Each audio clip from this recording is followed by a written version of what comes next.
Thank you for the opportunity to present to you the Disclosure of Representation and Trading Services form.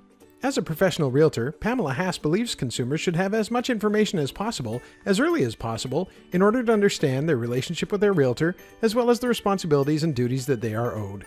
As such, before providing trading services, we want to take this opportunity to review with you the Disclosure of Representation and Trading Services form, so that you have all the information necessary to make an informed decision on the type of representation you are seeking. The Disclosure of Representation and Trading Services form you have received contains two key sections. The first is to know your options as a real estate consumer. The purpose of this first section is to describe the differences between being represented or unrepresented in a real estate transaction. The benefits of representation. This section covers 4 key points that consumers need to know before entering into a real estate transaction. First, the benefits of working with a realtor, which includes expert advice, protection, and oversight. Second, an overview of what representation means. For example, as a client, you as the consumer has engaged a realtor to provide services on your behalf.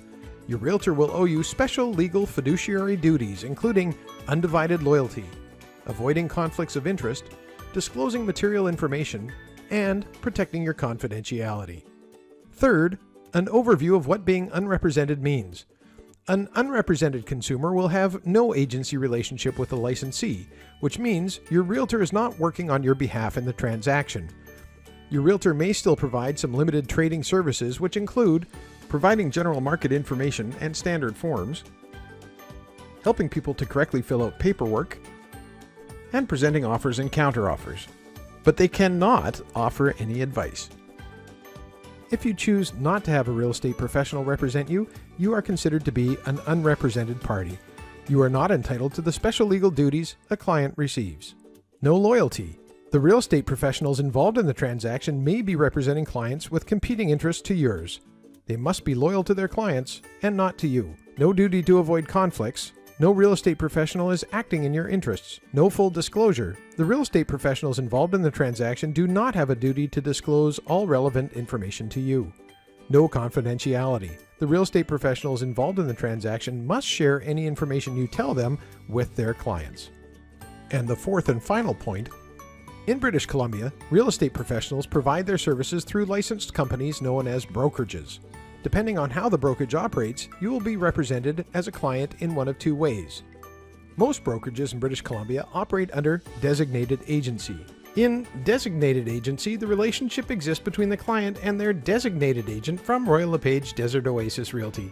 Should other parties or parties to a potential transaction be represented by another real estate agent within the same brokerage who is not your designated agent, there is no conflict, as each real estate agent will be in a designated agency with their respective clients. Only your designated agent owes the fundamental agency duties to you as a client. Your realtor will not share your confidential information with others without your permission. In the event that a realtor has a relationship with a buyer and seller, or a tenant and a landlord, the realtor must not represent either party unless they have obtained written consent from all parties. If this happens, a realtor can provide a referral to another designated agent who can provide the client with an agency relationship. The purpose of the last 2 pages of the Disclosure of Representation and Trading Services form is to document that the disclosure has been made to you, the consumer, and it includes a mandatory checklist and name signature field that the licensee will complete. It also includes an optional checklist and name signature field that may be completed by the consumer. Our brokerage requires that any time we're providing trading services, the form must be completed by the consumer. In order to make an informed decision on representation, please ask Pamela any questions you may have. Once she has answered your questions, you can best determine how you'd like to complete the form. This will enable Pamela Haas of Royal LePage Desert Oasis Realty to provide you with appropriate trading services.